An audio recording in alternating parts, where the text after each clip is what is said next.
When I was 8 years old, my parents cruelly threw me out of the house. I wandered through the night until my aunt found me and took me in. I'll never forget that night when I was only 8 years old. My harsh parents yelled at me and threw me out the house. When I attempted to force my way back in, my mother burst in wrath and hit me so hard that I staggered and fell onto the road. But what my father did next was even more shocking, something I could not have predicted. Hello, my name is Mia Anderson and I'm 23 years old. But the story does not begin today. It began 15 years ago, when I was only 8 years old. That night, I learned that not all parents love their children equally. That night, I lost my family. I grew up in Seattle, Washington, in a house that resembled a museum rather than a home.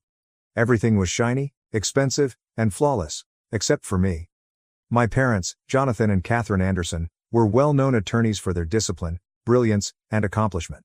In their world, there was no place for weakness, failure, or mistakes. They expected excellence in everything, particularly from their children. My younger brother, Adam, was their pride and pleasure. Adam was everything they wanted: brilliant, engaging, and naturally talented. Whenever he accomplished something, our parents showered him with love, praise, and attention. He was the golden child. And me? I was merely the additional one. They weren't sure what to do with the mistake. No matter how hard I worked, I was never good enough. If I received a B on an exam, my parents would stare at me as if I had personally embarrassed them. If Adam received an A, they would celebrate. If I needed help with my homework, they told me to do it myself. If Adam required assistance, they engaged the best tutor money could buy. They acted as if he deserved success while I deserved nothing. I spent my childhood chasing their approval, convinced that if I worked hard enough, if I tried my hardest, they would eventually notice me. Finally, they loved me in the same manner that they loved Adam. But nothing I accomplished was ever satisfactory. When I succeeded, I was invisible. When I failed, I was apparent. When I was 8 years old, things changed. It was the night I realized that no amount of effort could make them adore me. That night, they made a decision. The night they decided I didn't fit into their beautiful family. On a frigid evening, my life as I knew it came crumbling down. I had just gotten back from school, my backpack dragging heavily on my shoulders. But the weight in my chest was far heavier. That day, I took an important arithmetic test. I'd spent endless evenings studying, going over my notes over and again, thinking that this time I'd make my parents proud. Despite my best efforts, I only received a C+ in the end. I understood what that meant. As soon as I went inside the house, I could hear their voices in the living room, loud, piercing, and disappointed. My hands gripped around my test paper while I remained frozen in place, listening. "She's an embarrassment," my mother said sharply, each word piercing the air like a knife. "We have given her everything, every opportunity, and she still fails us." My father's voice followed, colder than before.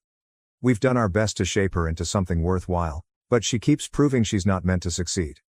My gut wrenched horribly, and I felt my breath catch. They were talking about me again. "She's lazy," my father added. "No matter how much we push her, she never rises to the occasion. She is not the kind of child we can be proud of." Tears welled in my eyes, blinding my vision. I tried. I'd done everything I could and worked harder than ever. But it wasn't enough. Then my mother's voice broke the silence in a way that made my blood run cold. "We can't keep doing this. Maybe it's time for her to leave." I felt the ground beneath me shift. For a moment, I thought I misheard her. I was 8 years old. She couldn't have meant that. But she did. After supper, my parents summoned me to the living room. My father sat on the couch with his arms tightly crossed over his chest. My mother stood beside him with an unreadable expression. Adam was nowhere to be found. He never had to witness these events. "Mia, we've talked about this," my father remarked, his tone calculated and dispassionate.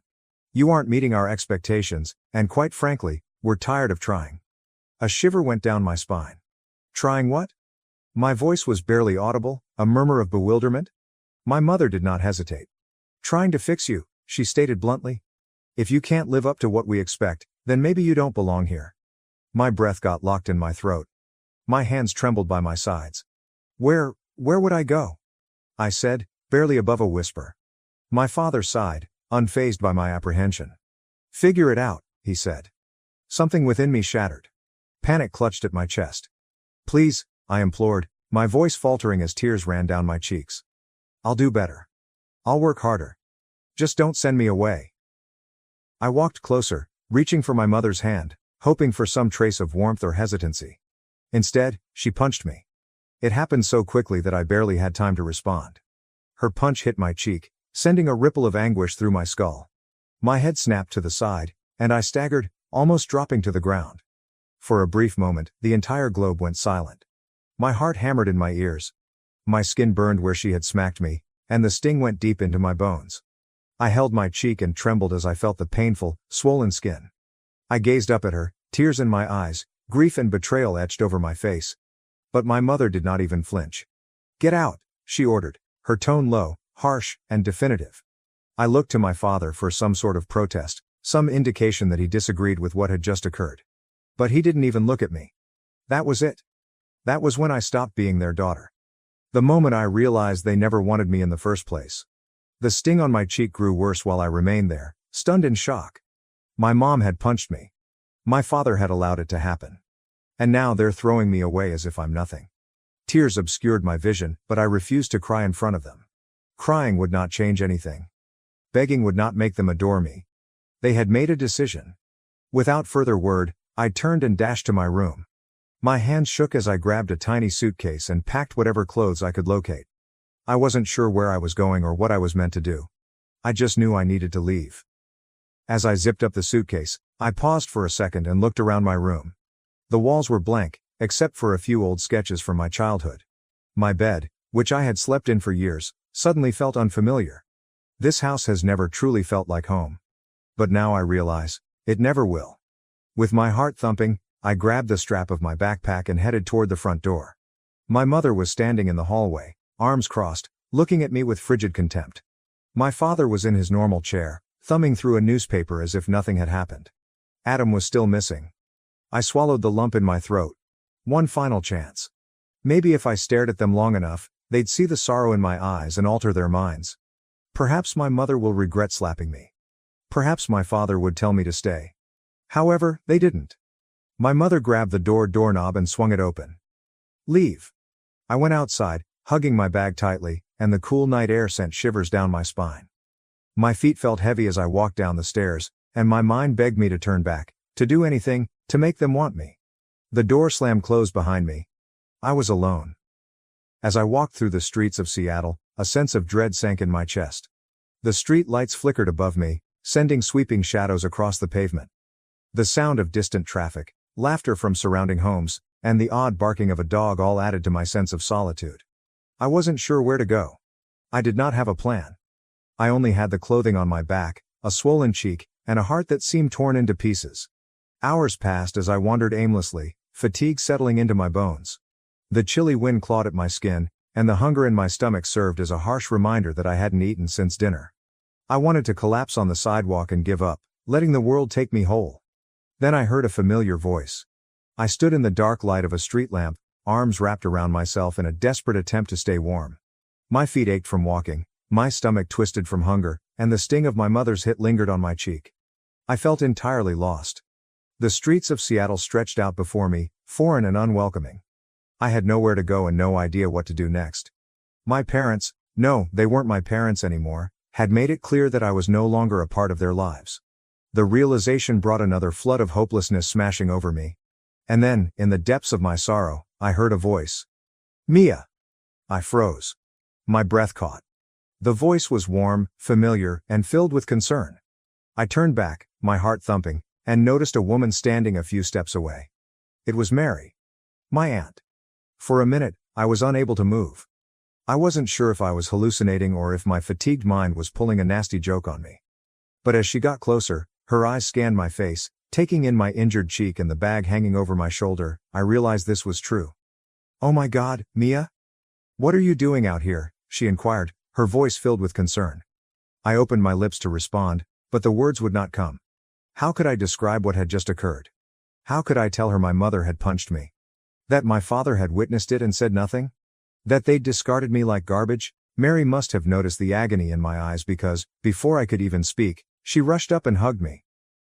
It was the first proper hug I had received in years. The warmth of her hug stirred something deep within me. I'd been fighting back my tears, refusing to cry, refusing to show my parents how deeply they had hurt me. But as Mary's arms wrapped around me, I shattered. A sob slipped from my lips. Then another. Before I knew it, I was crying furiously into her shoulder. She said nothing. She just held me while I cried and fell apart. When I finally pulled away, my breath caught. She tenderly caressed my face, her fingertips stroking against my injured cheek. Her eyes darkened with rage.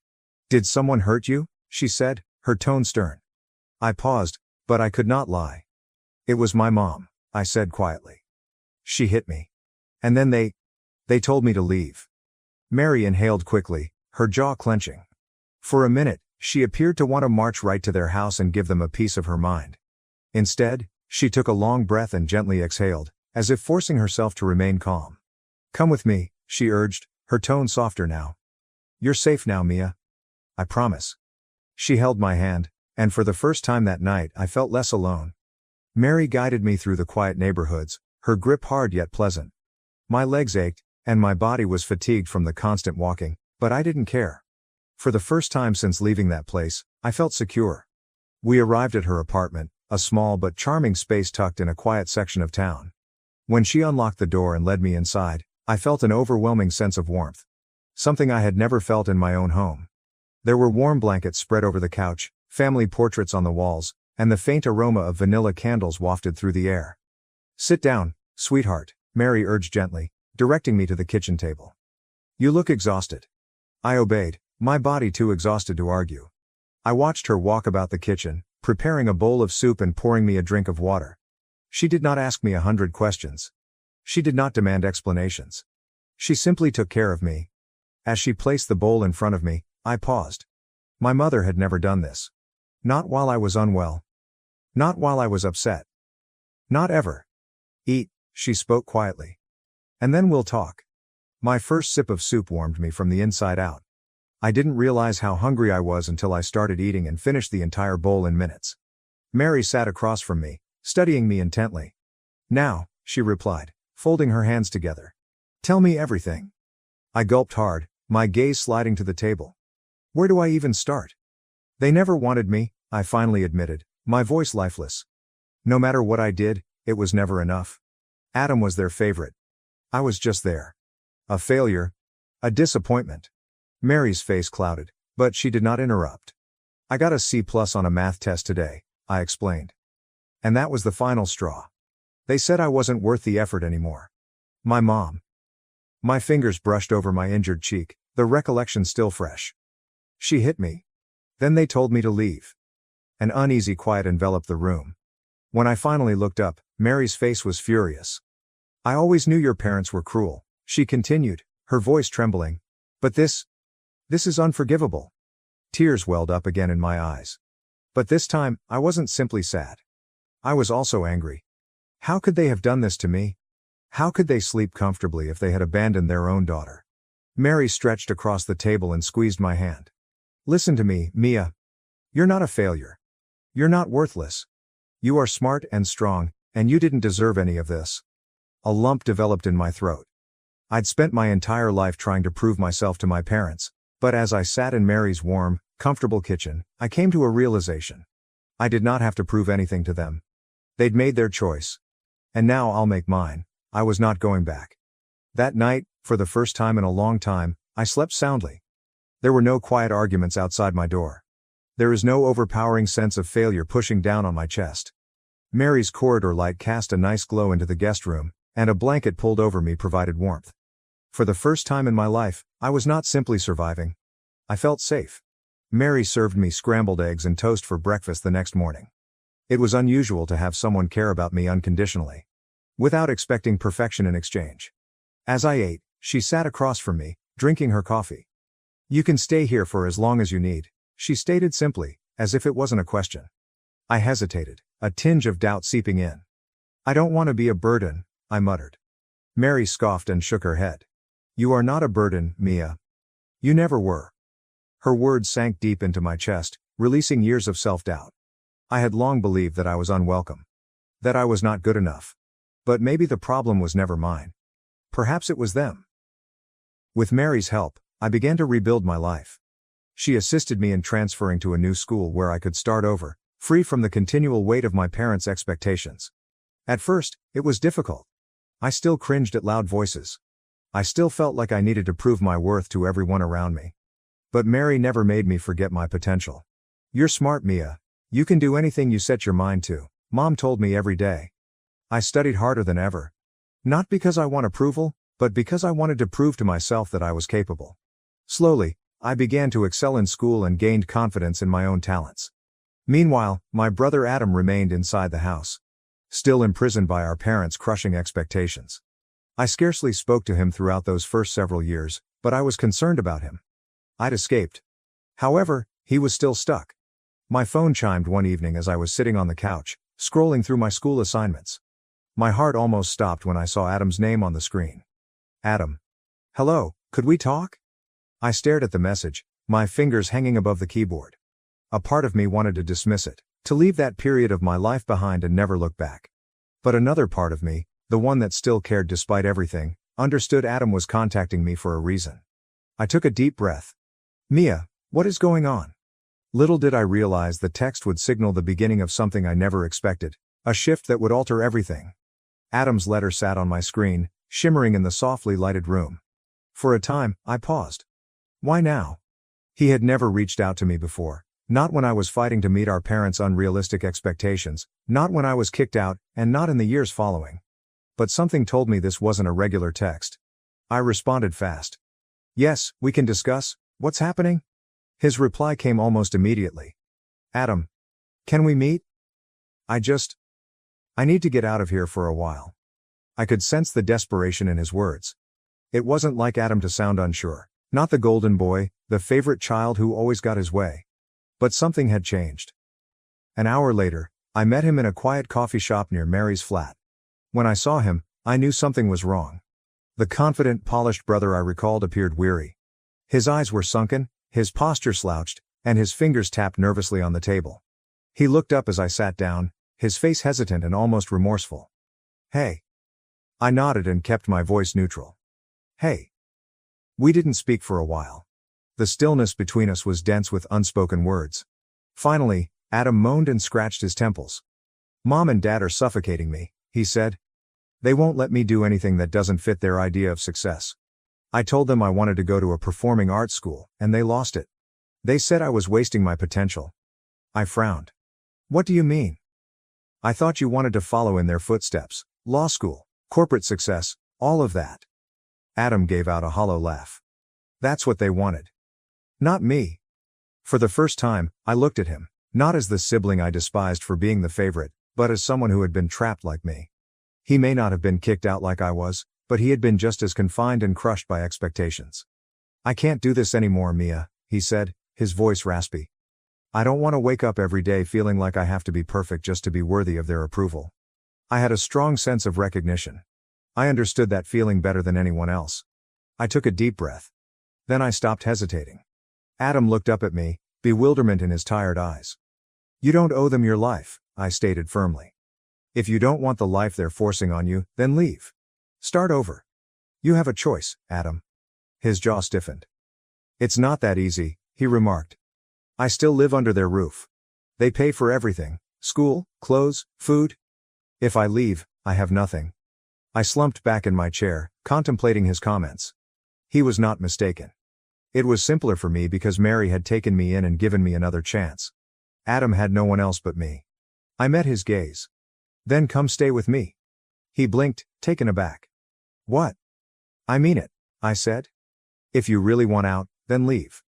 I'll help you figure things out, the same way Mary helped me. You don't have to do this alone."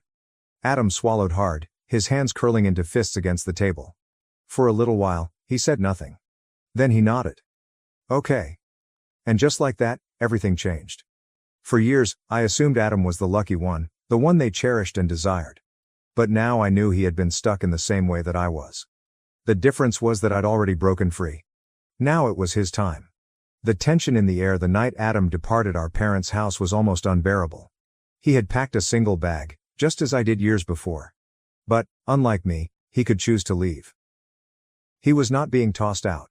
He was finally gaining control of his own life. Mary and I waited for him outside, in her car, which was parked a few homes away from our boyhood home. My gut was tight with apprehension, knowing our parents would not let him leave without a battle. But Adam was determined.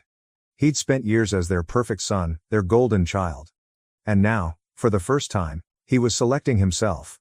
The front door opened 15 minutes later, and Adam stepped out onto the porch. Mom and Dad were just behind him. Even from a distance, I could see the rage in their faces. Mary tightened her grip on the steering wheel.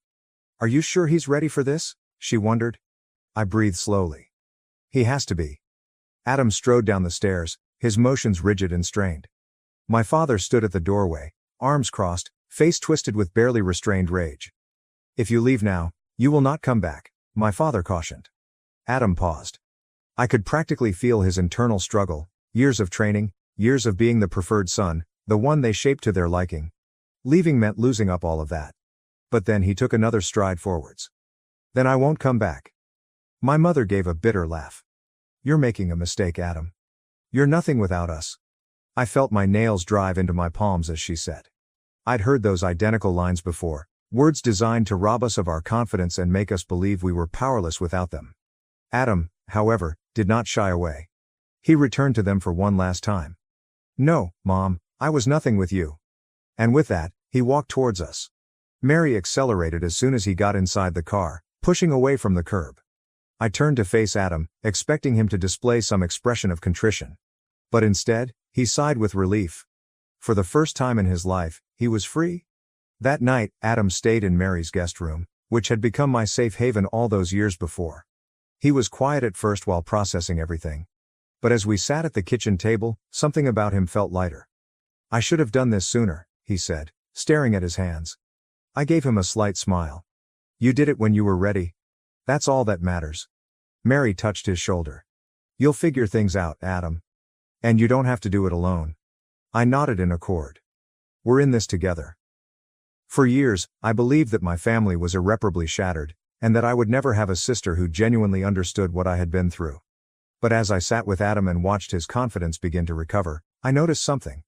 Perhaps we were not broken. We were just breaking free. The days that followed seemed strange.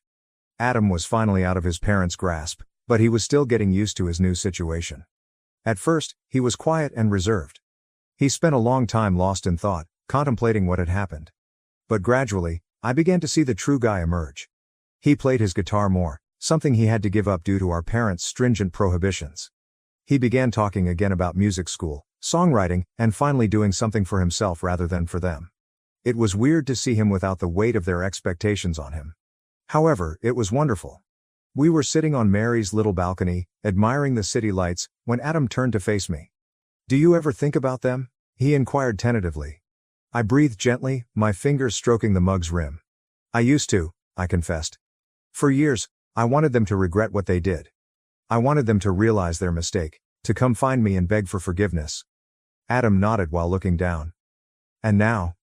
I considered it briefly before shaking my head. "Now, I don't care anymore." And I intended it. I had spent so much of my youth and adolescence needing something from them that they would never give me. Love, approval, or an apology. But the truth was that I didn't need it anymore. They were not part of my life. I was better off without them. Adam remained silent for a time before nodding. "I think I'm getting there too." We sat in peaceful silence, the weight of the past gradually fading into the night air. As the months passed, I immersed myself in my studies, resolved to make something of my life, not for them, but for myself. Adam began writing and recording music with a newfound freedom. For the first time, we were creating lives we truly desired. And then one day, Mary approached us with an idea that would change everything. We were sitting in the living room, laughing at one of Adam's stupid song lyrics, when she gave us a thoughtful look. "What if we did something with all of this?" she was asking. Adam lifted his eyebrow. "With my music?" "Number.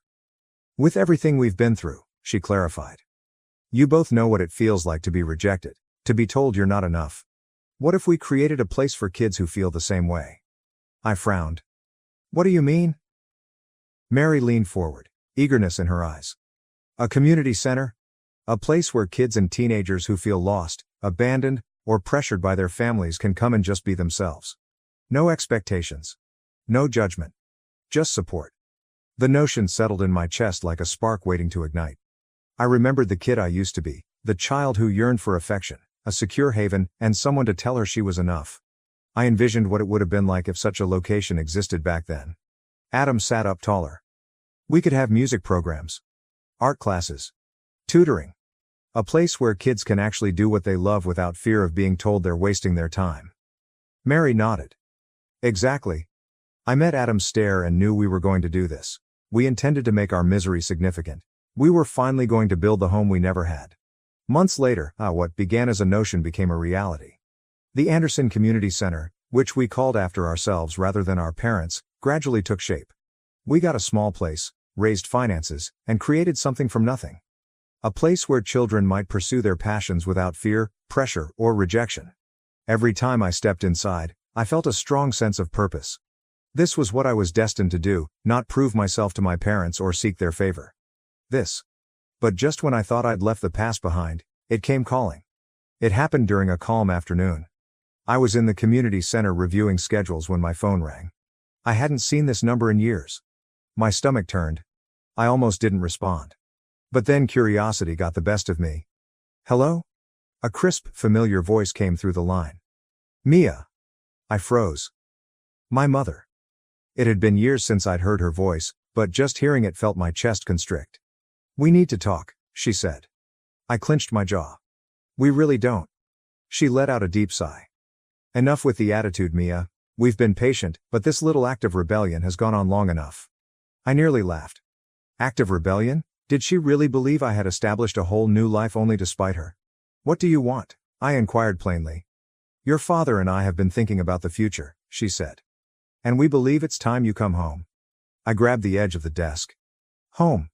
As if they hadn't discarded me like rubbish. As if she hadn't punched me in the face and declared me worthless. You're getting older, Mia, she continued. You need stability. A real career. That community center nonsense isn't going to sustain you forever. My heart pounded. She had not altered. Not even a little. I took a deep breath and kept my voice calm. Let me make something very clear to you, Mother. You are not my family. You stopped being my family the day you hit me and threw me out into the streets. Her stillness at the other end was deafening. I persisted, my voice resolute. I used to dream about this moment. About you realizing you were wrong. But now I see that you haven't changed at all. And I don't need your approval anymore. I heard a sudden intake of breath. Mia, be reasonable? No. You are reasonable, I replied.